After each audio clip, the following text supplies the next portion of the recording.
Hello, everyone, and welcome to our class. So, as you guys may know, this is a class, is a compensation of the class that we missed on Tuesday, and it's entitled Dijkstra's Theorem and A-star Algorithm 2. So, in this class, we will go through over these two algorithms. They're very close to each other. They're having a lot of things in common. But there are some differences that we're also going to be discussing. So as I said, this is a replacement class, so it is included in our midterm, which will be taking place on 6th of March. These two algorithms are going to be included, as I said, and everything else that we've covered so far. So, to be able to go through today's class, it's very important, it's very essential to go through the last two classes that we actually had with each other, entitled the trees and also the graphs.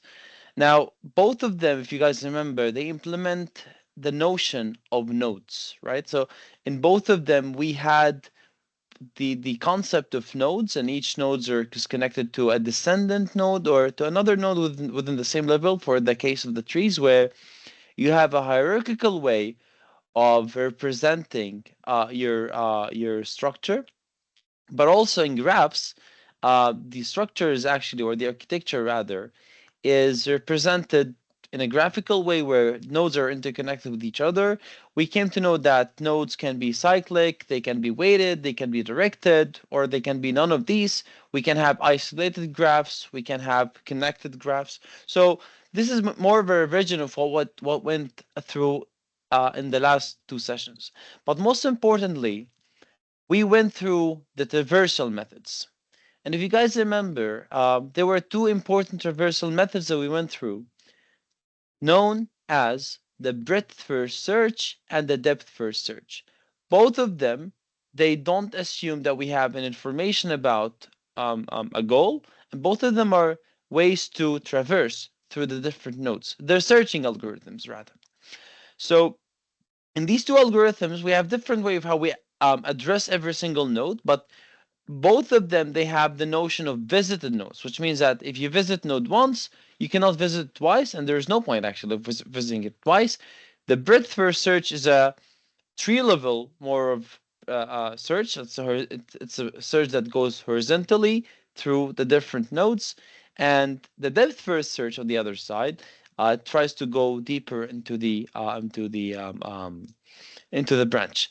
Now, to be able to understand today's session, in particular Dijkstra's algorithm. Dijkstra, by the way, is a computer scientist that was there in the last century, and he's the one who came up with this algorithm. And A star is actually an improvement over the Dijkstra's theorem by assuming that we actually know a little bit about our environment. We will get, of course, through these details, but I'd like to review with you guys what we actually went through in the last session, and I'm gonna start sharing my screen.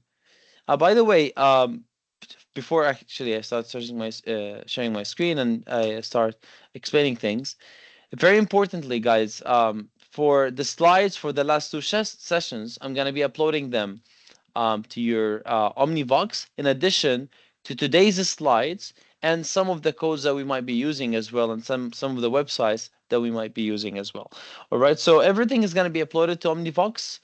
Please have a look after you watch this, or maybe you'd be getting a notification before you even watch this video. But anyways, so everything is uploaded, and everything until the end of today's session is going to be included in the midterm. Nothing after that is going to be included. And anyways, in the next session, which is not Thursday, it's going to be, which is not Thursday, which is, I don't know if you guys are watching, but it might be today. But anyways, it will be 4th of March, we'll be having our revision, and then 6th of March, we'll be having our midterm.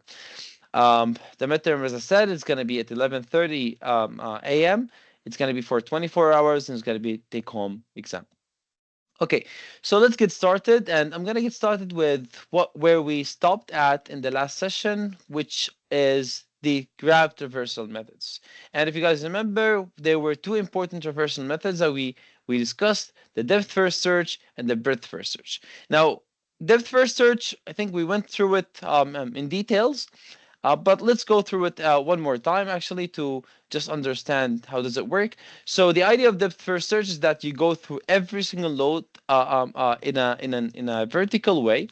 Now, every time that you go through this node, then you try to go through the nodes that are come underneath it. And how does that work? Well, basically, you initiate a starting vertex or a starting node, and then from there, you keep on actually applying the diffs utility function. So you keep on going through every single node within this for loop. So if you guys remember, we can go through this again. So it's gonna go through all the nodes that you have in your graph.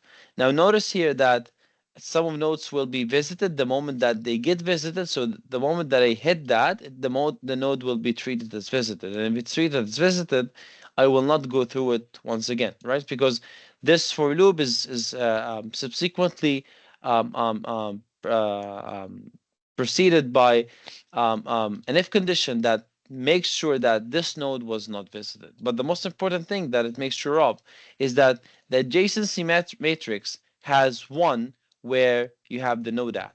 Okay, so you are at a node. You would like to search the descendant nodes, and therefore, if they are not linked to that node, which means that the value is not one, then you're not going to be hitting them, right? So, and the tree here is actually described by these edges here. So once we have these edges, then we can come up with the tree. I think if we run this example, you guys would be able to see the tree in here. Okay, so this means that, for example, for the starting node, which is I believe D. Yeah, for the starting node D, we're not gonna go through A, B. We're gonna go through C, D, and E in this case because C, D, and E are the ones that are connected to D according to adjacency matrix, and actually according to the graph as well, right? So D is having A and E in this case, but since we're starting with D, therefore, if you look at D here is going to be connected to, I think this is E, yeah. This is going to be connected to A and C. All right. So this is the depth first search. Um, I don't think it's that difficult because we went through it before. Now with the breadth first search, I'm aware that we went through it before, but let's go through it once again because breadth first search is actually, if you're gonna notice, it's very close to the Dijkstra's algorithm that we're gonna look into later on. Now, from a graphical point of view, breadth first search always tries to go through the first nodes that it sees before it proceeds to the next level nodes. And in this case, therefore, D will be preceded by A and E, therefore it has to visit these two at first, right? So it's going to be visiting A and then it's going to be visiting E in this case. But notice here that what happened here is that after visiting C, it went back to E. It did not go to F or B in this case. Well, in the depth first search, it would go through B. But after D comes A, and then A is linked to two nodes at the same level, which are C and E in this case. And that because C is usually coming before E, then therefore it's going to go through C and then it's going to go through E. All right. Now, how does this work? Well, first of all, there's no recursive functions here. It's a one-time running thingy, but there's a for loop that makes sure that you go through all the different nodes, and there is also a while loop that makes sure that you go through all the different queues that you have in your node, sorry, in your graph. So the function starts by the queuing the first vertex data. Now, very importantly, whatever node that we're going to be visiting, we will label as visited, but we will take it out from the queue itself. So I know we're starting this by specifying the queue itself, but this queue is going to be actually enqueued in a way and dequeued in another way. You guys remember when we talked about queues before? Queues are first in, last out, right? So whatever goes in first, it will be last to go out. While stacks are first in, first out, right? So sorry, stacks are first in, last out. Q's are first in, first out. So in this case, the Q will take away 4 because it was first in, so therefore it's going to be first out, and Q will actually start adding things on. And therefore 2 will be the last thing to be out because it was the last thing to be in. This is what we're using actually. Sorry. This is what we're using actually in the birth first search as well.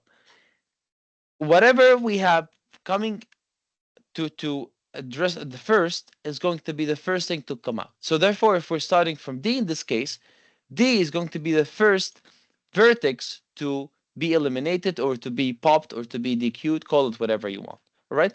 So at the beginning, as I said, we're starting from this vertex.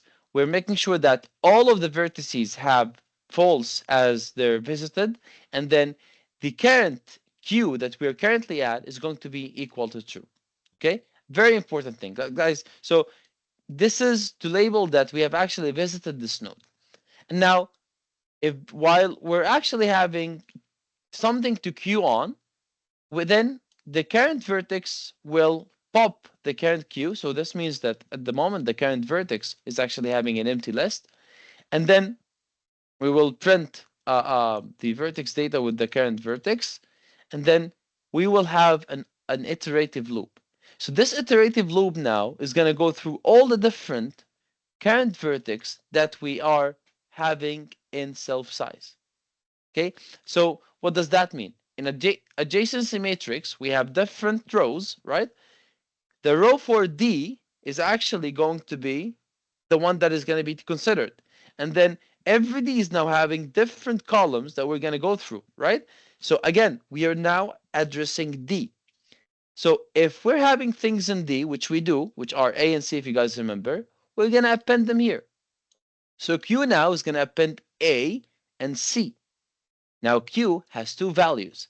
And now I, in this case, is going to be visited. So D now is not only popped from my queue, so my queue now doesn't have D, it has A and C, but also D is now labeled as visited. So D will never be targeted again. And therefore, you can notice now when in the next iteration, sorry, we're going to go through A. Now A will be popped here, and then we will be left with C in the next iteration, which will be popped. But remember, A and C are connected to different nodes. So therefore, our queue will always be queued and dequeued. When will it stop? It will actually stop when there is nothing to enqueue, when there is nothing to append. When this if condition is is not valid anymore, which means that we've actually tried every single possibility that we have, every single node that we have, then we exit, right? So there's no more things to dequeue. We're gonna pop everything out. There's nothing to be appended, and therefore this while loop will end. Okay, that's the whole idea of the birth first search. Now, how is this related? And now this is where things get interesting. You see, this is a greedy algorithm. This is an algorithm that tries to attempt or to explore every single node that we have. And this is in order to, let's say, optimize the path or optimize the selected nodes that you have within the graph. So if you actually take this, and if you think about it, that, you know what, okay, I'm going to try everything, but I would rather to prioritize the nodes that have the lowest cost. So far in this birth first search, there is no direction, or it's not a directed um, um, um, graph, but most importantly, it's not a weighted graph. And therefore, nothing does actually tell it where to go. Now, if we would need to use a directed graph, then we would have an adjacency matrix in a different way, as we've explained before, and this would be the resultant thing. But what if we would like to have a weighted graph? So now, when you're having a weighted graph, you have to decide which ones to go through their weights, based on their weights. And therefore, for example, like this is a very rough example for the Dijkstra. It starts from this node and starts exploring in the birth first search. And therefore, it's going to attempt the first 5 nodes. If you see here, it's connected, or actually 6 nodes. 1, 2, 3, 4, 5, and 6. It's connected to 6 nodes, which will be attempted at the first time, right? And then every node will be having a breadth first search to it on the go until you cover all the nodes, until you explore all the nodes, and so on and so forth until you're done with it. Now notice here that this node was left till the end because there were other paths or there were other nodes that their connection was having a less weight to them, and therefore they were attempted before visiting this vertex. All right. By the way, I keep on using nodes and vertex interchangeably, and they're the same thing. By the way, they refer to the same node here. Okay, so this is a very detailed way of how we see the Dijkstra's theorem. Very important thing. When Dijkstra's theorem start, by the way, you can call it Dijkstra or Dijkstra. It's up to you. I find it easier to use it to say Dijkstra, but it can be pronounced in both ways. So the very first thing that it starts with is that it assumes that all the nodes have an infinite distance. A very important thing. Dijkstra's theorem is a theorem that is known to be uninformed. There's no information about these nodes, right? And therefore, you if you have a goal, you need to actually try every single thing that you have, every single path that you have. It's not like if you find your goal through a path, you're done. You would have to find different paths, and you would have. It's a greedy algorithm, and it's because it's uninformed. It's not gonna go through um, um, a certain way. It's not gonna prefer a certain way. Its own preference is only based on the distance. Okay, distance is now shown by the coast here. So it starts by selecting these two nodes, which are connected to the node D, right? This is the base thing in breadth first search. Now, after connecting to both of them, it will update their weights. Infinity here will become 4.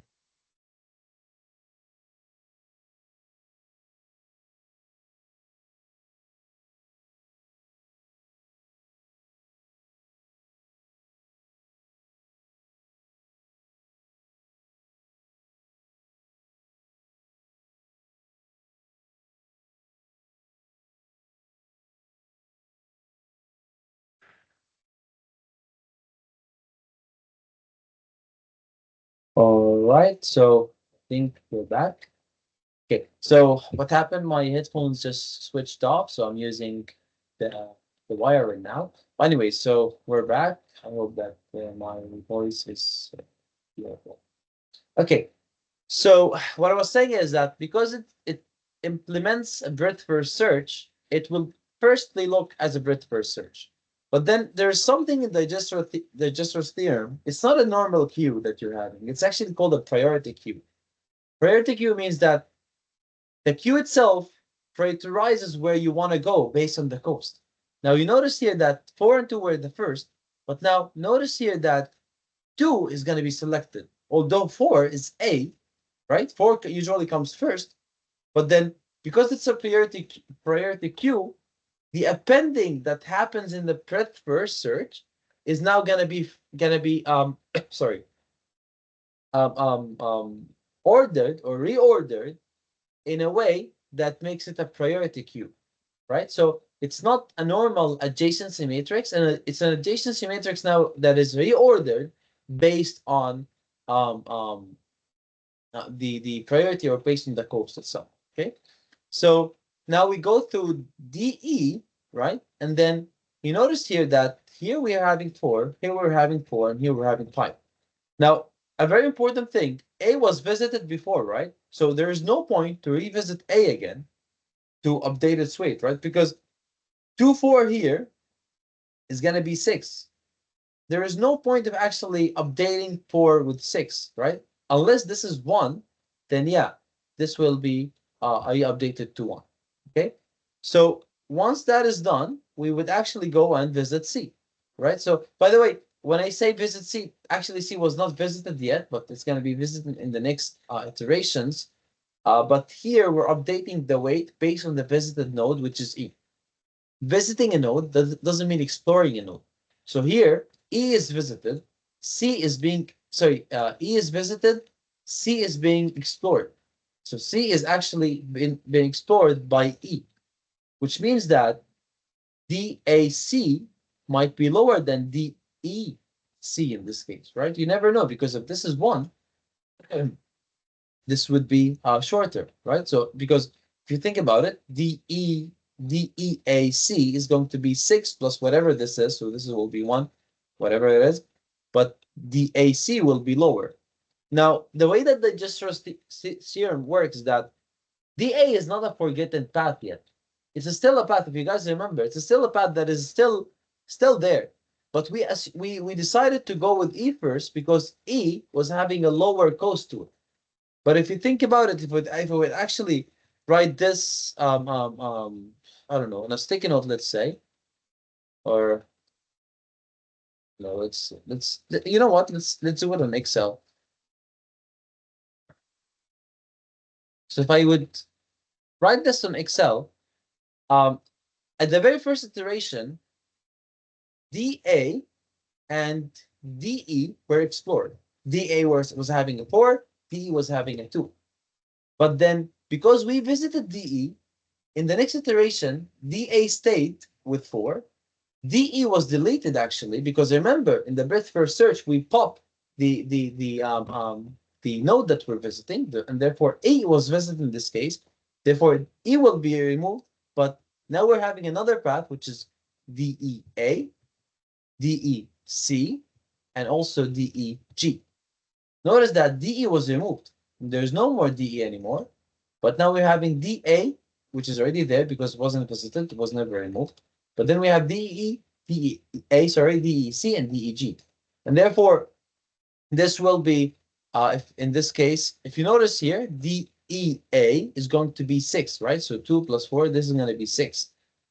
DEC is going to be also 6. And then DEG is going to be 7. Now notice here, if I keep on doing this, this will be updated to 6, and this will be updated to 5, to 7, sorry. Now, we stop here.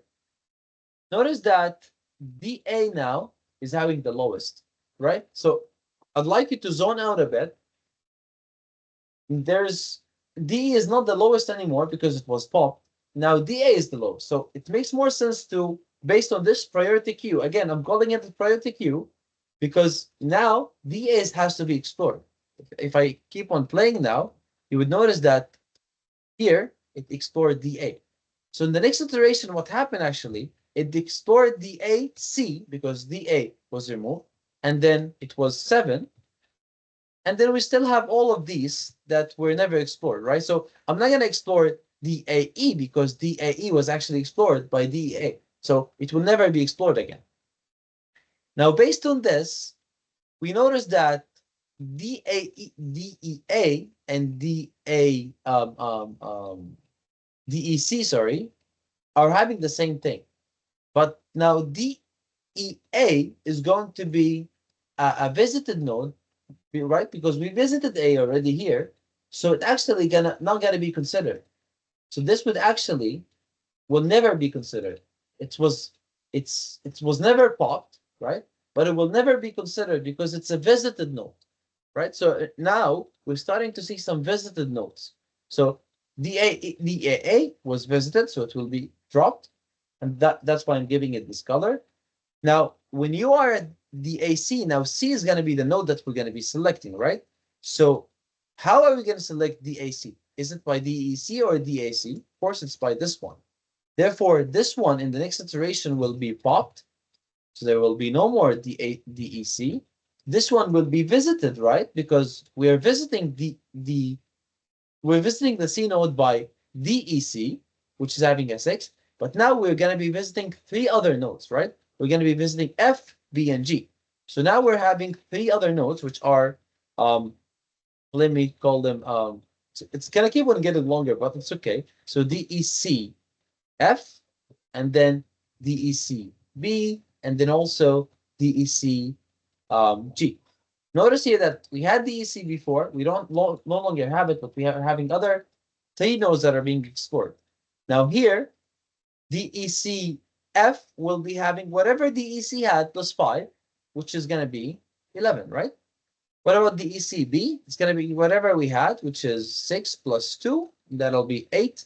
And then this would be also 11 in this case. Notice here, when I play this, this will be updated to 11. this will be updated to 8, and this will be updated, oh, I'm sorry, 6 plus 7, that is 13. Right? So this will be updated to 13. Okay, so it would do this for all of them, but notice here that when I updated this DECG to 13, I'll actually I already looked at DEG, which is 7. So getting to DECG was not any better, right? And therefore there is no need to update this. Right now, notice here updating nodes is going to be based on the lowest, right? So there's no point of updating this to 13 because we already find a shorter path to it, which is 7 in this case, right? So notice here that DEG and DECG, they end up with the same thing, but this one is 13 and this one is 7, right? So we're gonna keep on going forward, and going forward now, we need to go with the shortest path. Now notice here, among all of these that we have, we're having DECB that is coming at 8, but we're also having DEG, which is coming at 7. So which one are we going to be selecting? We're going to be selecting DEG. But if we select DEG, and that's what we're going to be doing here, so let me ask you to copy this. This will be popped. Now, DEG, if you notice, is going to be having DEG and then F, but there's nothing else that we're going to be selecting. We already went through C before. So G is only connected to E, C, and F. C and E were visited, so we're only having F. So DEGF is gonna be whatever we had here, which is 7 plus 5, and that'll be 11. So this will be 11. This is also 11. Nothing to update, right? So there's nothing to do. But notice here that the lowest one now is going to be this one. Now, very importantly, what was visited? This was visited. This was visited. So let's grade them out, right? G was visited in this case. So let's grade it out. We're only having this now. So it's not only the lowest, but it's also the one that hasn't been visited. And this one only has a path to F, which is going to add 10 to it. And in this case, we're done. Everything was visited. And then this is the end of the Dijkstra's theorem. Now, in this example, so this explains what Dijkstra's theorem is, how the algorithm works. Now, notice here that we did not have a goal. We don't necessarily need to have a goal every single time, because based on that now, you can actually put any node to be a goal, and then you can decide what is the best path to it, right? For example, let's say the goal is B, right? If you notice here, here we have nothing that is ending up with B, but here we do have something that is ending up with B, which is 8, right? So therefore, this path is the shortest in this case. By the way, this path, although the node is removed, but the path on its own, it's already there, right? It's not going to be removed. So in this case, P would be having the shortest through this path. What if we select F? So if you notice, F at the beginning here was 11. Therefore, the shortest path was not 11. When we kept going further, because as I said, it's a greedy algorithm, we were able to find a better path, which is 10 in this case. I don't know. Let's think of, I don't know, G, for example. So G, you can either go D E G or D E C G or D A C G, or like there are multiple paths to it. And by the way, that's not all the paths that we can have. I did not include the other paths that would have a visited node, but of course we could, because as I said, it's a greedy algorithm, so it would literally try everything else. But the shortest one to get to G here is DEG, right? And if you notice here, DEG was coming here. So although we find other paths along the way, but DEG was the shortest in here, right? We removed DEG, if you guys remember, as a node, it was removed, but the path itself, it was saved. And therefore, based on this, I can tell you, select D as a starting point and select any ending point, and you would be able to find it through searching within these different possibilities, right? So this is the Dijkstra's theorem. Now, So yeah, let me just play it all. So this will be 10, and then this is the end of it. You have actually explored everything. It's a searching algorithm that explored every single node that we have in our graph.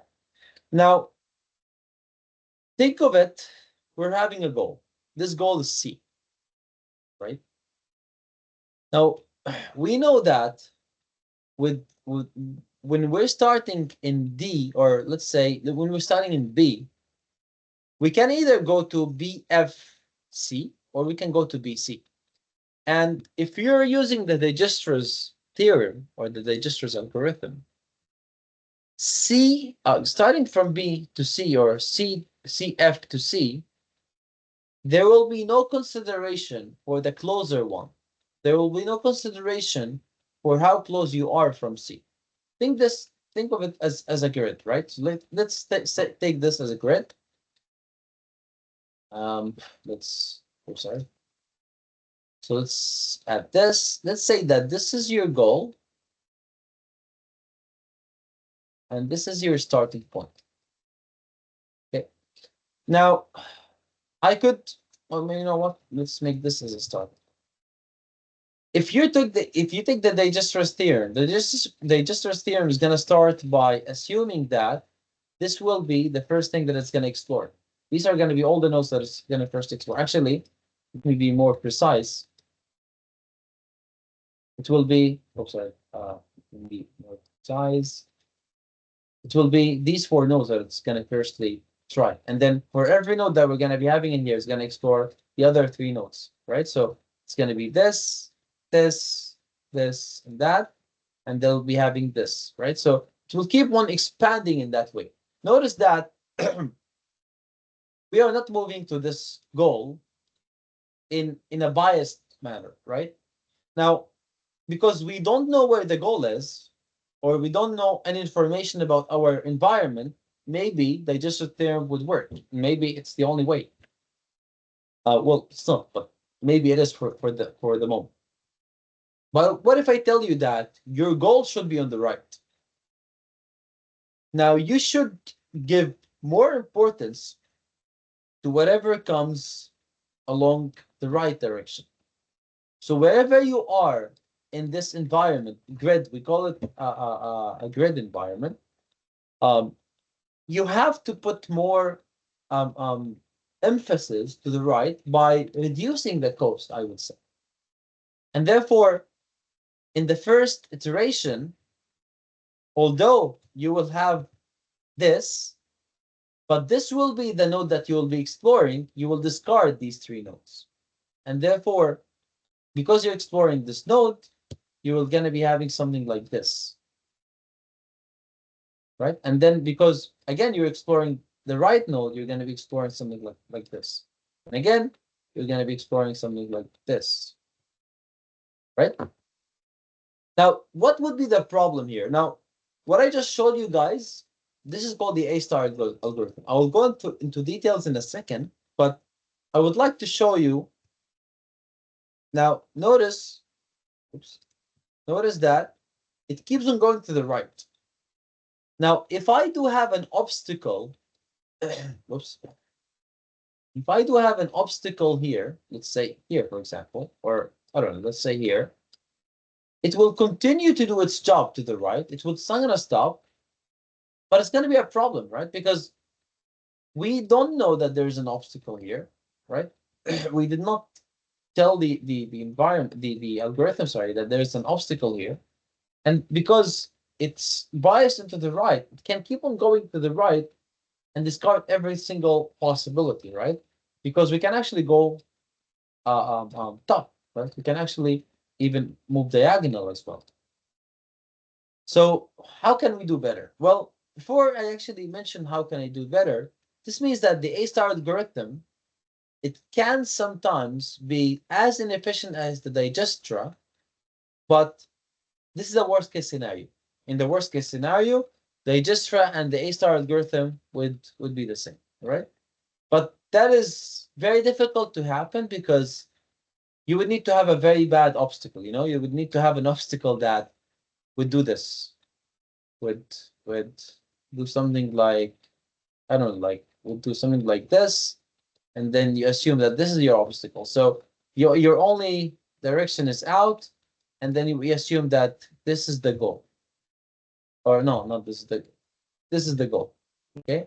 So you now like your A star algorithm is going to be simplified to a Dijkstra's algorithm. But again, you would need to have a very difficult environment to tackle.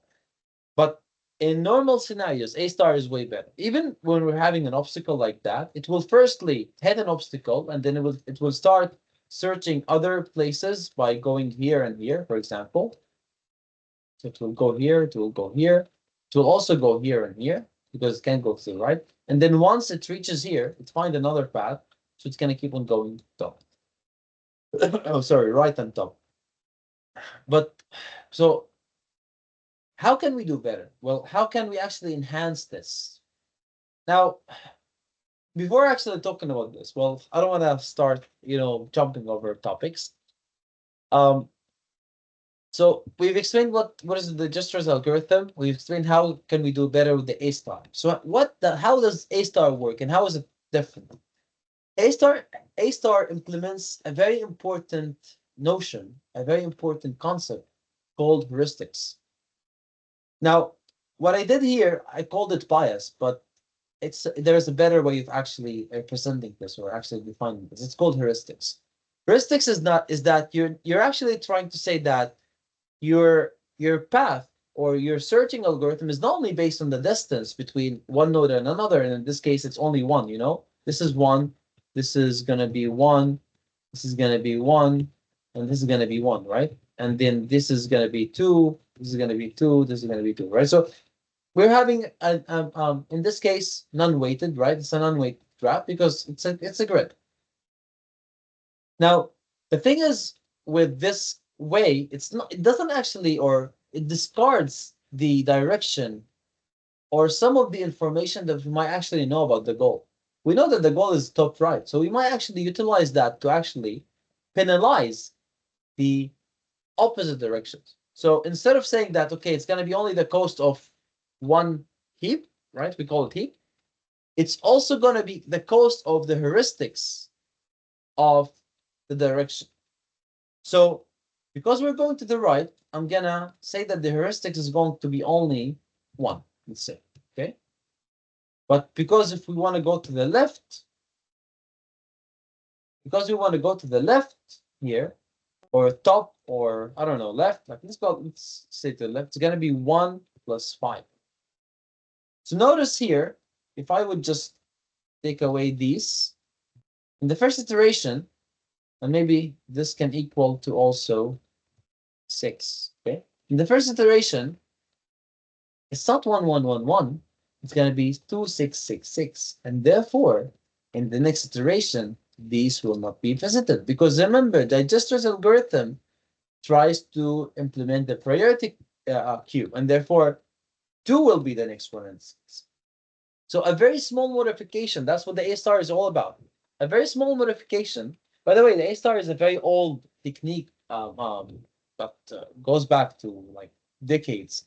Um, um, and I'm going to show you later on that how can we actually do better than this? And because it's a searching algorithm, there is no probability into it. It's based on heuristics, but there's no probability. But what if we can add probability to it? We'll see that in a second. But this is the idea here. I'm actually giving a different type of code called heuristics to actually define where my goal is. Guys, we're dealing with a very simplified example. But if you have a very big grid, like, by the way, this is a very small one, then actually utilizing A star or adopting A star and instead of Dijkstra is going to be essential.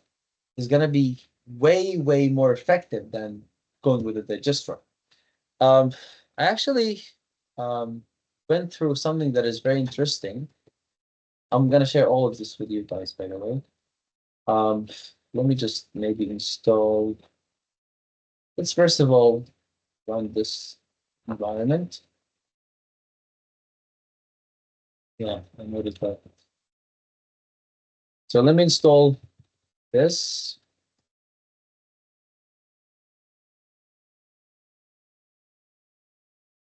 So what's written here, it's basically two algorithms that are the A star and the Dijkstra here. And I'm also implementing the grid. I'm also implementing the nodes as classes, and then I'm defining some colors to differentiate the different things from explored nodes or visited. By the way, I didn't write this code. This code was written already for me, but I'm using it to visualize how things work in comparison, in a comparative manner between A star and the register. So let's say that the starting node is here, the ending node is here, and then if I start, I can actually start adding some obstacles as well, and then let's see how do things work. So the things in purple, this is A star. The things in blue, that is the register. Notice here that A star is way faster. You see how many nodes do we only have? And this is how many nodes do we have for the digestion. Okay. By the way, so here, this doesn't mean that this is not having A star. It does have A star, but the digester is taking most of it. So now A star has reached to it, but the digestra is still working until it reaches to it. Because the digestra is not doesn't have the heuristics to reach to the goal that we have actually decided it to be. And now it finally did reach that. Okay, so this is the end of it. Now, notice that the obstacle that we had would actually be a cost of infinite in this case. The obstacle that we actually put should have a cost of infinite. Let me um, um, try to, I don't know why this is having an error, but let me try to um, maybe go to a visualization, a better visualization to show you what I mean by that. So next. So skip that.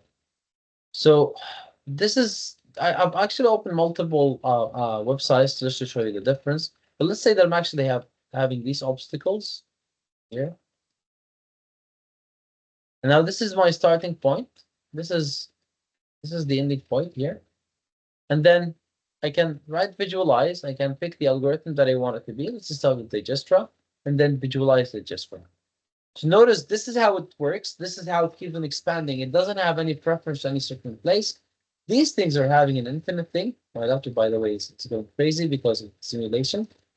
Um, but it's gonna get there, but it's gonna take a very long time, right? A very long time, right? So notice here that it's getting there, and finally, it would, based on the explorer, it can pick the shortest path, right? It's gonna keep on selecting the shortest path based on the nodes.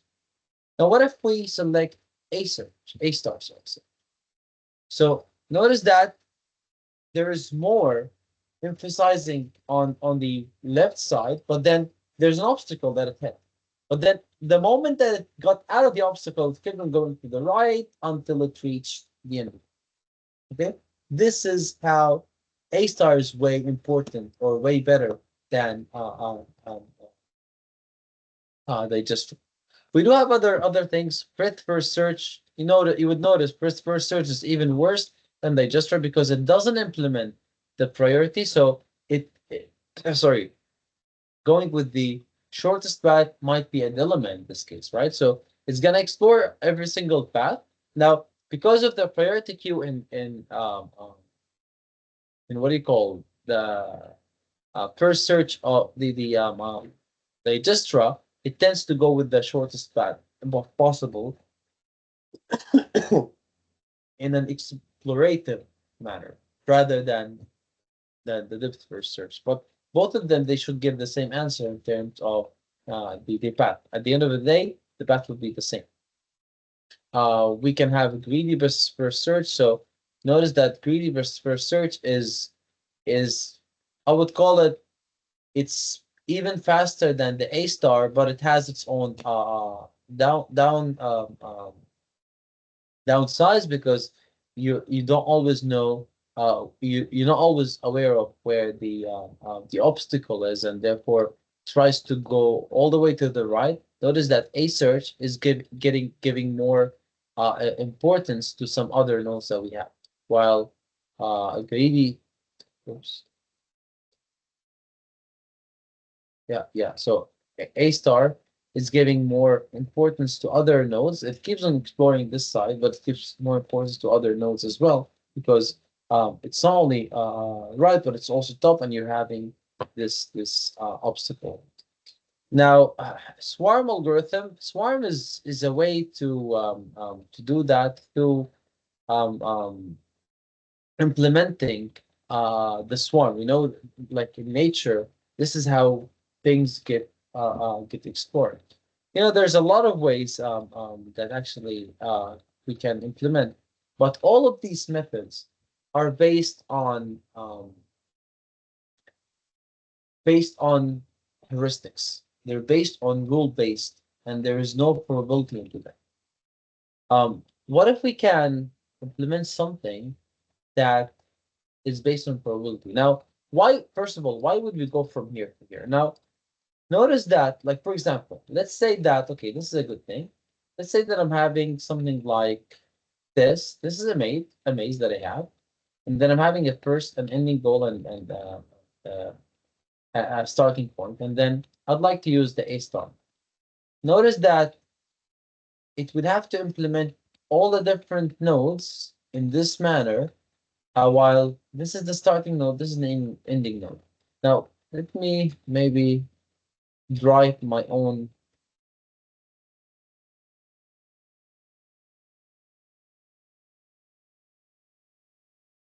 Okay, come on, okay. And then I'll do this. Okay, oops, one second. But let me just show you what I'm trying to do. Then I'll do this.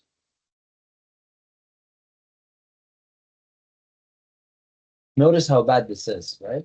It's taken forever to get there. Now, because it's not based on any probability, it will try to fulfill what it's being told. And what it's being told is actually you try every single way until you go to the lowest point, but then you try every single way until you reach to the highest. Now, if I do this,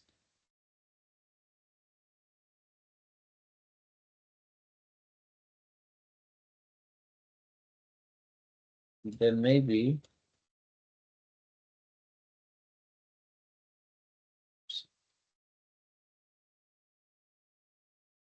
yeah, I made a mistake.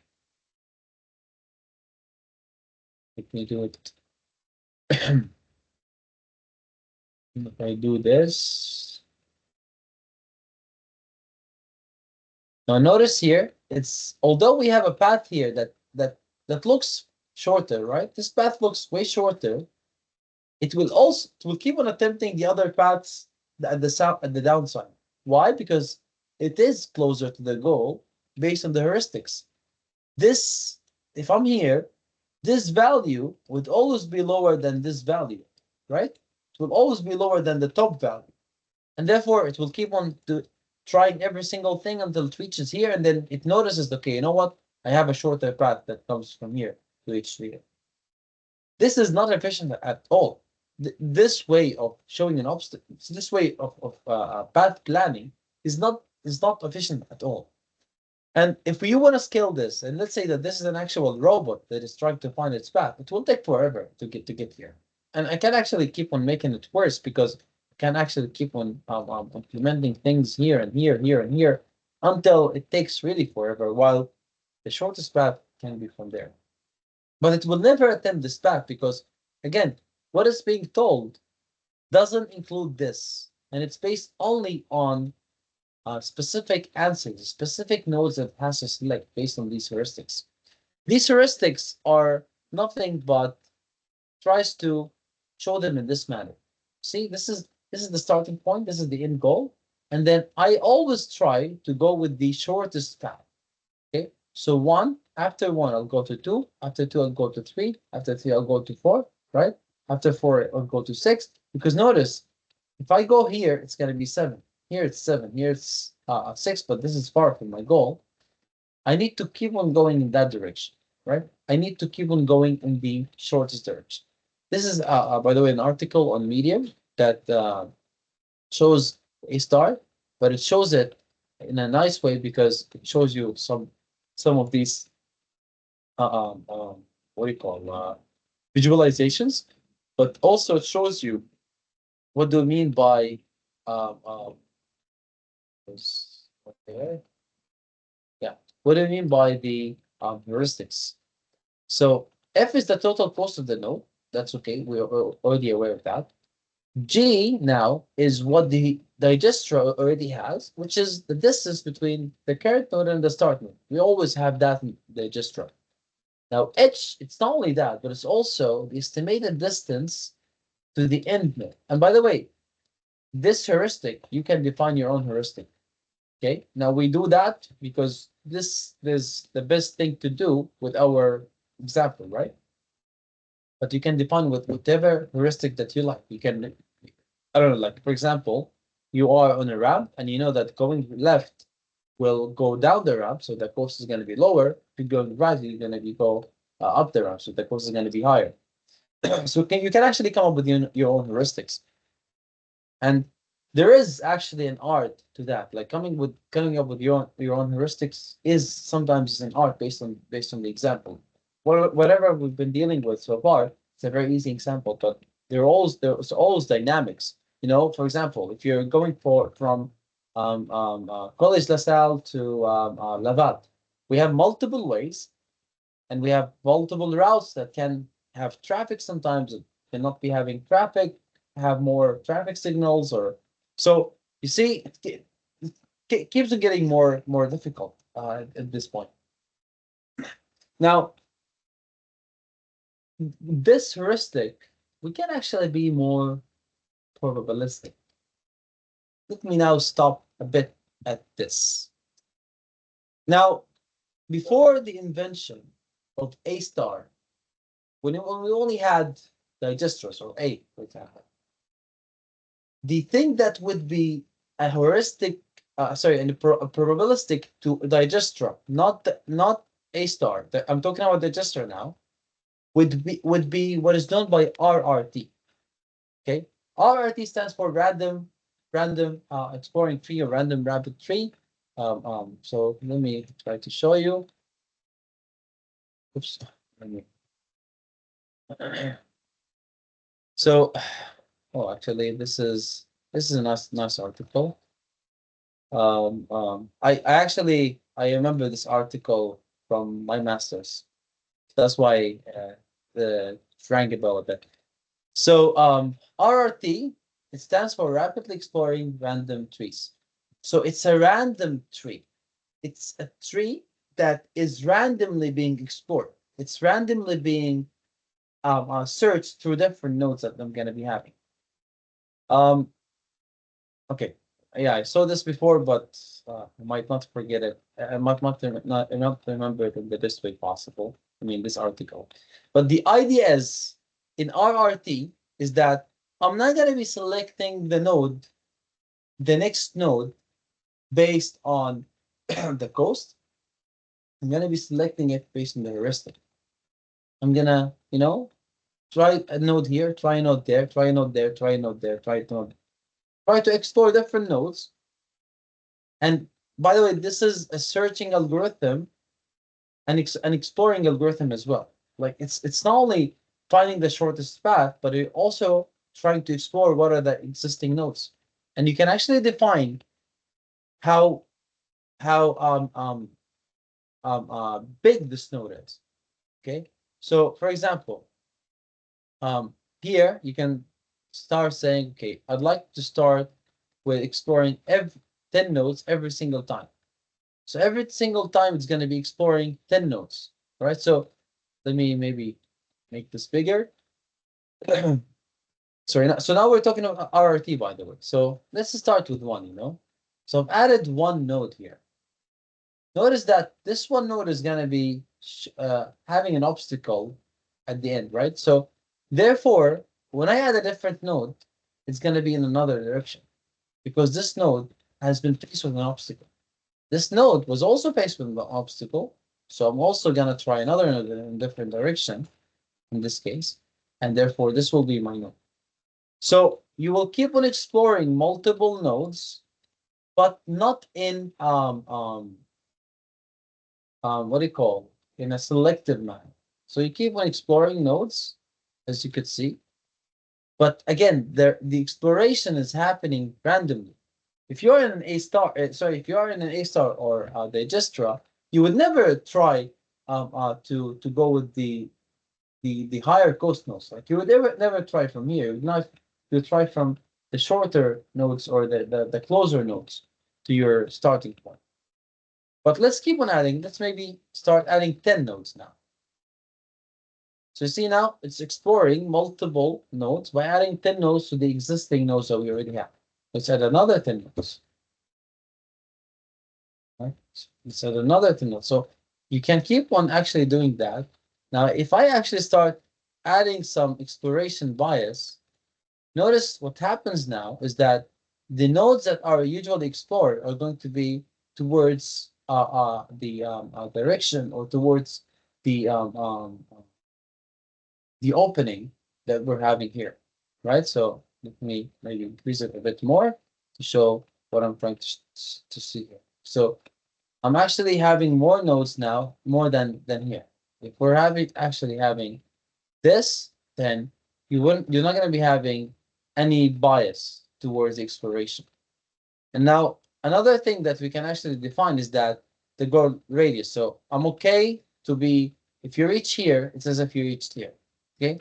Now let's keep it like 0.6, for example, and let's keep on going even further. This is 100 nodes. What about if we add another 100 nodes? Well, we're still not there. Maybe let's add 200 nodes. We're still not there. Again, so this does not have a certain preference to go through because it is not, it's not RRT star. Now, if I go even further, I'm almost there, but the goal says it's not yet reached because this is 0.6. It's still low. Now notice here that, okay, let's just start with adding 10 nodes. Another 10. You know what? I could actually increase the bias a bit just to make it a bit faster. Okay, now it's reached. Although it reached, I can keep on adding other nodes, right? I can keep on actually saying, okay, you know what? I'd like to explore more nodes. You can keep on exploring more nodes because you haven't actually covered every single node that we have. I can say, okay, you know what? I want to explore another 500 nodes. Now, exploration of another 500 nodes. Oh, why didn't that work? There. Exploration of 500 nodes, as you notice here, although here, like at this exact point, they could actually connect these two together, but I decided to go with this. Why? Because it's not an RRT star. It does not optimize the paths as it goes. And I can actually keep on adding another 500 nodes. And then I think it's either stuck or it's not really need to do that. Maybe there's a maximum number of nodes. But anyways, the path length that you guys can notice here, it's 49.04. Okay, we couldn't actually do better than this.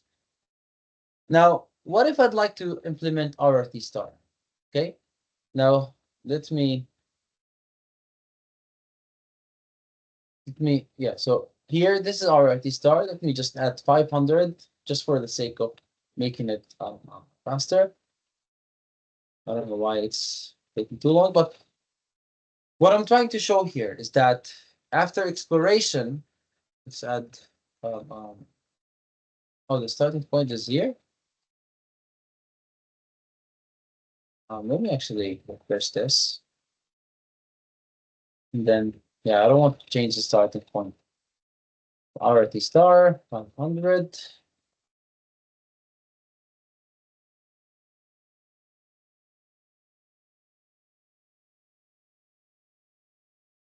Okay, another 500. Remember, in RT star, we optimize the nodes. You're not going to find a node that is not having the optimal solution. And therefore, for example, in RT, you would see something like this and this are connected with each other, but the line from here to here is not connected. And therefore, it's going to take too long to get there. And this is not optimized. But now with RRT star, all of your nodes that are poking out, they're optimized. They're trying to find the shortest path to that node. Right? Like the starting point to this point is actually the shortest point. You cannot find shorter than that. Okay, let's keep on exploring. Okay, remember when we actually had that one at 2000 nodes, the path was 49. The path length was 49. Now let me actually make this 2000. Oops. Let's change this. It's now at 36, but it should get lower because it's gonna be actually very smooth. If notice these things, we can actually have another node explored here, and therefore it will reroute to this node. Okay. Um, yeah, I don't know. It's taking really too long to process, but this is the whole idea behind RRT star. All right. So we've so far discovered Dijkstra and A-star algorithm, and these are the most important thing actually that we need to make sure that we understand.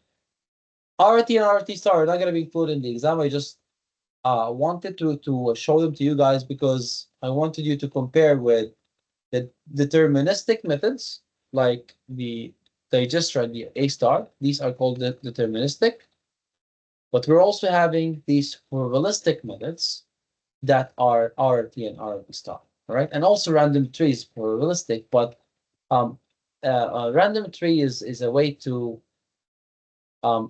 try every single node, right? So it's not let me show you what this, but yeah. Oh, I don't think we can get any better, but I mean 35 is not bad. So let me show you what does random tree do by starting with 10 nodes. So notice here that random tree is randomly adding nodes, not in a rapidly explored way. So it's not implementing things on the added nodes. It keeps on implementing things even on the nodes that existed before. So notice that you are still within the same cluster. You're not expanding. You're not going away. With the randomly explored tree, you're actually trying to divert from your starting point, and that's the same thing for RT star, by the way. So RT, rapidly explored random trees. The random tree is not trying to explore. It's just adding more branches. Even if I make it 500, it will keep clustering things around itself.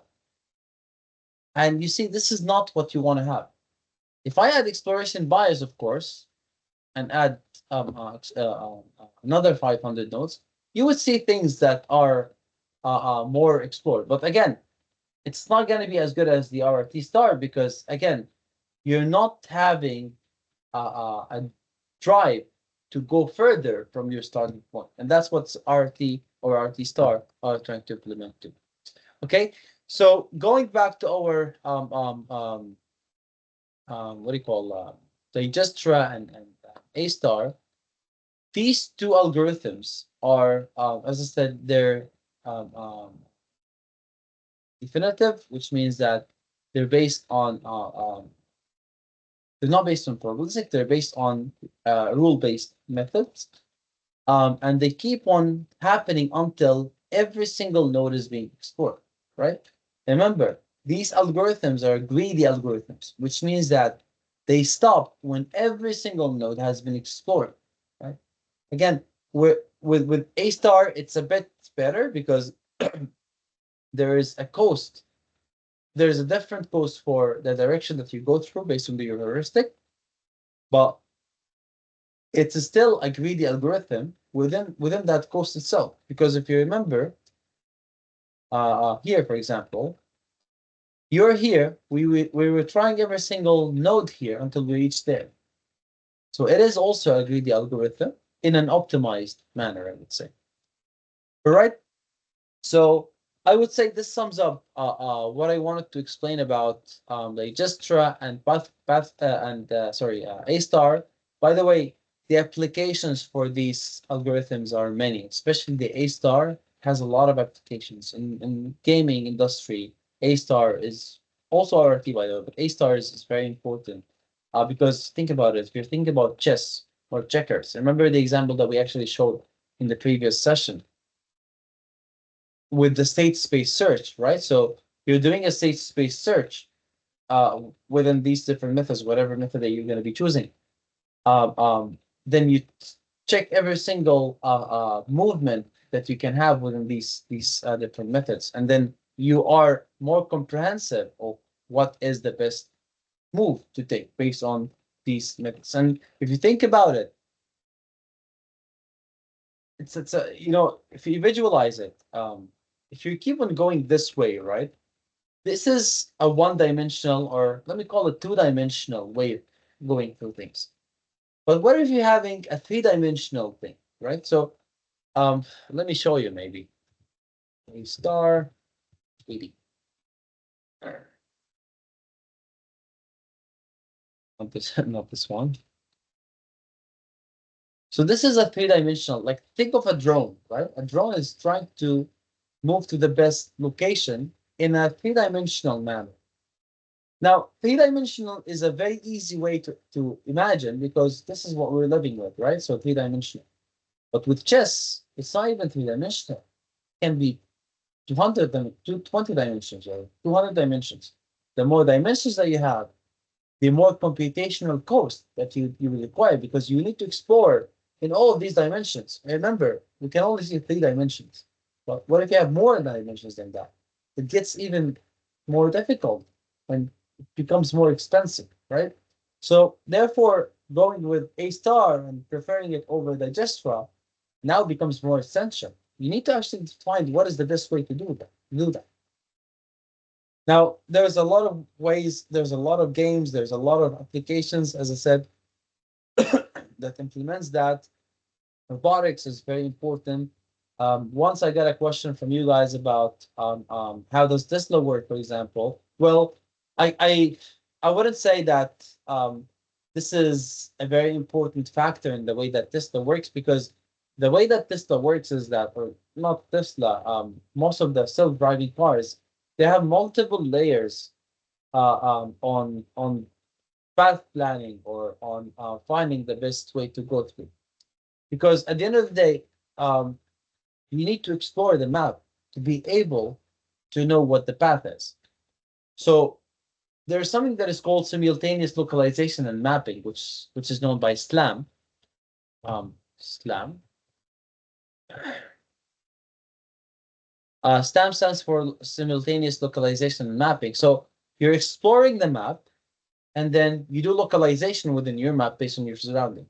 And then based on your exploration now and your localization, you know where the goal is. You know the goal is there, for example. You start implementing the method, whatever the method is now. You can have A star, you can have RT star, but remember these methods are usually implemented in an offline manner. Of course, you can implement them in an online manner, but the cost will always be an important thing to remember because if you're in the real time, okay, you're a car that is driving at 200 kilometers per hour, right? You need to get there, but you also need to do all the processing in a very fast time, in a negligible time, because you're going very fast. And therefore, there are some cars that would actually stop a certain intelligent thing that it does if you're exceeding a certain speed, because it becomes unsafe to do the processing within this given speed. So going back to the way that SLAM works is that you are exploring the environment, and then you are localizing yourself within the environment, and then you're doing path planning towards your goal. And then there's also something that is called trajectory planning, which means that, okay, let's say that going back here, let's say that you notice that the best way to get there has to be something like this.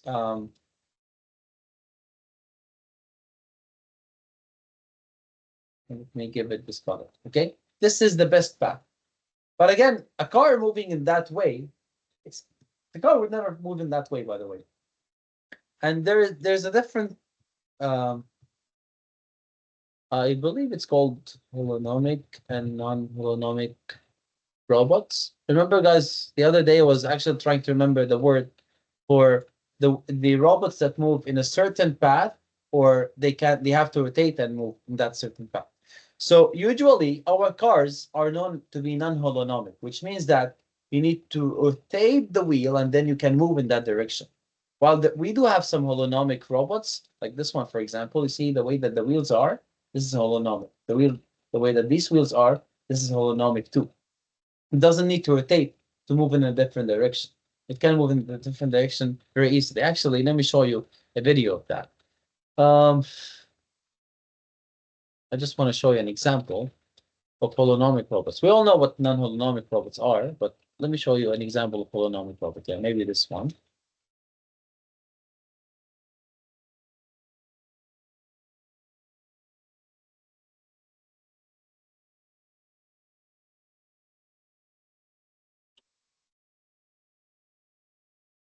But then now when it wants to move, okay, that's not the best.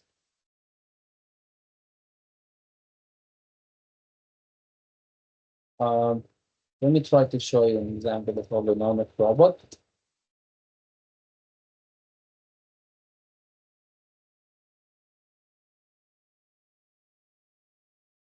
It's like holonomic mobile robot. I don't know why we're not able to get better examples on this one, but okay, we're going to go with this one anyways.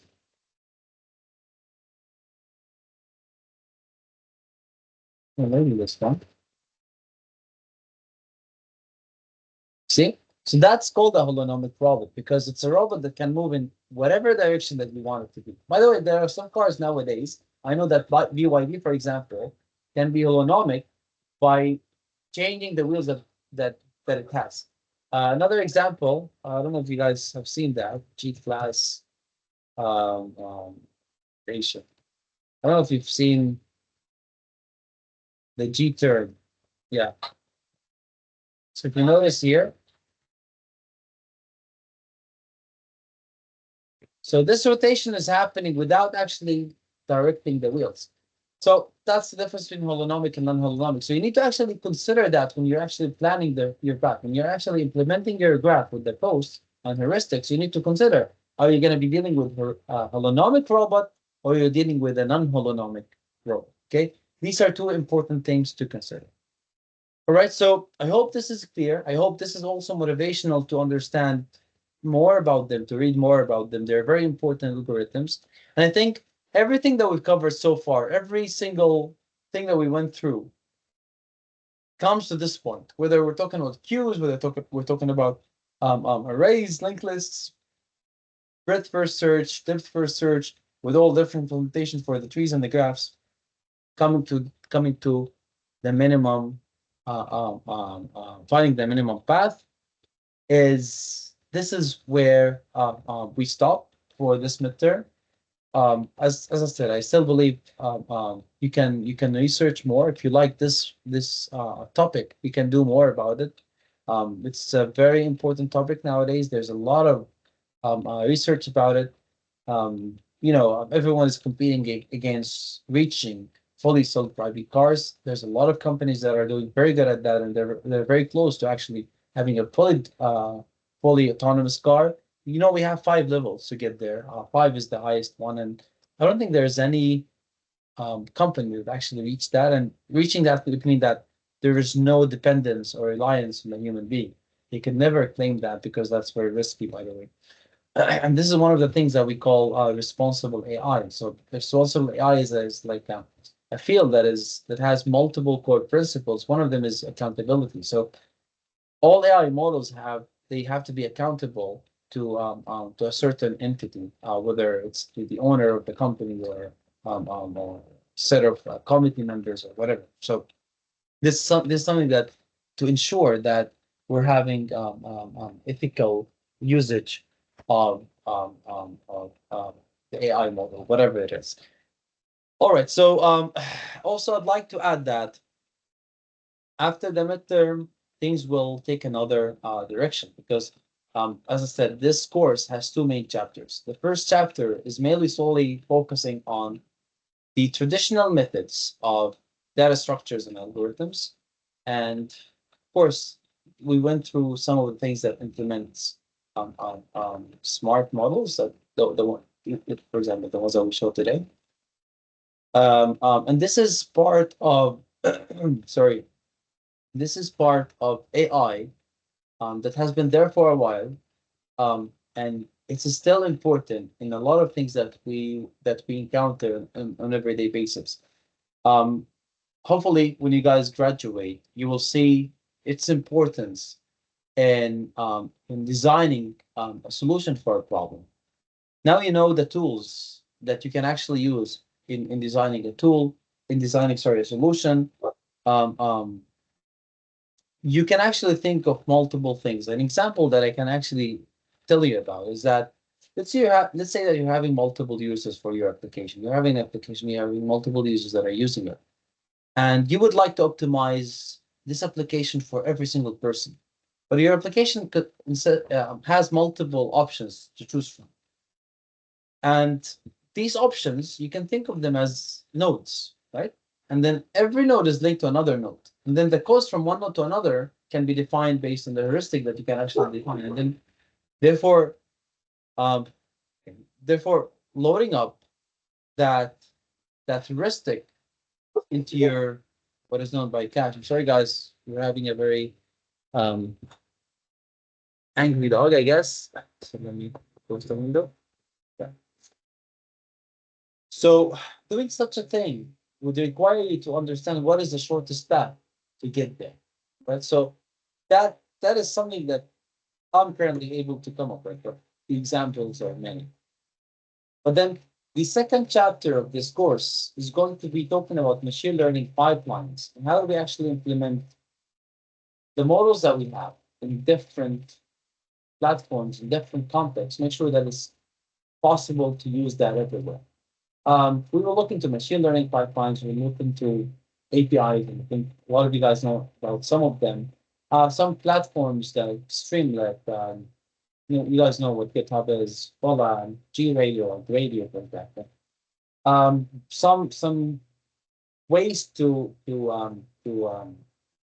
have containers or images where you're not only implementing it in a different operating system, but you can only implement it in a different kernel and different environment.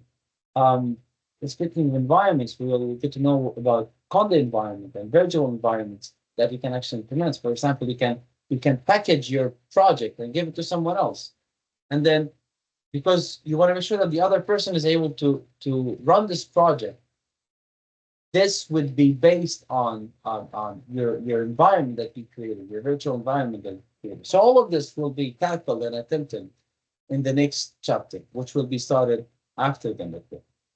Anyways, so I'll see all of you on Tuesday in class. Whoever is going to be online, the online session will be open. It's going to be mainly a revision session, and I'll be accepting all of your questions about the midterm. Um, Sorry. The midterm has been decided, as I said, 6th of March, a take-home exam. Um, you will have mainly practical questions, some theoretical questions as well. I'll be ready for them. Anyway, so that's it for today's session. I hope that it was beneficial and clear as I wanted it to be. I'll be uploading everything that I went through today, um, all the links that I showed today, and also maybe our lovely Excel sheet that I implemented. Um, there's a very nice video that I remember watching um, a while ago, actually, about this. And also, I've also tried to add this to the slides. In case you have any questions, in case you would like to get more information about this, maybe you can go to that video. Let me first try to find it, and then if I could, then I'll for sure put it in slides. All right, so Thank you guys very much for listening. Whoever reached here, thank you. And I'll see you on Tuesday. Have a good one and have a good weekend. Bye bye.